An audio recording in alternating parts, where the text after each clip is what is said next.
मृत्यु जीवन का सबसे बड़ा अटल सत्य है बंधु।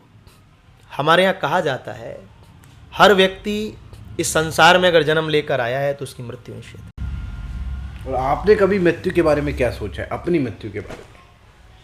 श्री भगवान सुखदेव जब राजऋषि परीक्षित जी महाराज को कथा सुना रहे तो श्री परीक्षित जी महाराज सुखदेव जी से कहते हैं जन्म लाभा परा पुंसाम अंते नारायण स्मृति। सुखदेव भगवान कहते हैं परीक्षित से कि मनुष्य के जन्म को लेने का सबसे बड़ा फल क्या है? बोले मृत्यु के अंतिम क्षणों में भगवान के नाम की स्मृति हो जाए। आपने प्रश्न किया कि मृत्यु के संबंध में आप क्या चाहते हैं। ये बात निश्चित है, हम अपने घर से चलकर अगर कहीं गए हैं तो ये निश्चित हो गया कि हमें लौटकर आना है।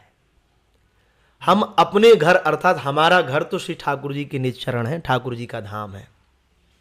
वहां से हम इस मृत्युलोक की यात्रा में आए हैं तो इसका नाम है मृत्युलोक। जैसे औषधालय में जाएंगे तो वहाँ औषधि मिलेगी, पुस्तकालय में जाएंगे तो पुस्तकें मिलेंगी।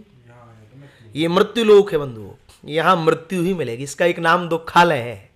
यहाँ मृत्यु है, दुख है। मृत्यु क्या है? सब कहते हैं हम एक दिन मर जाएंगे और वर्तमान में आप देख रहे हैं सबसे ज्यादा युवा आत्महत्या का शिकार हो रहा है। छोटी छोटी बातों पर मृत्यु को गले लगा रहा है। हमारे यहाँ तो कहा गया है मृत्यु उसी की सफल है जिसको इस संसार में फिर लौट कर ना आना पड़े। एक बात किसी महापुरुष ने कही है कि मरना मरना सब कहें पर मरना न जाने कोई, एक बार ऐसे मरो कि फिर मरना ही ना होए। मृत्यु एक बार ऐसी हो कि फिर इस संसार में पुनः ना आना पड़े। तो ये ध्येय मानव जीवन का निश्चित है। मृत्यु तो आएगी, आज नहीं कल, कल नहीं इसके बाद, जब भी निश्चित है। यात्रा तो विश्राम लेगी, प्रारंभ हुई है तो विश्राम जरूर लेगी। बस इतना है, कबीरदास जी ने कहा जैसी की तैसी धर दीनी चदरिया।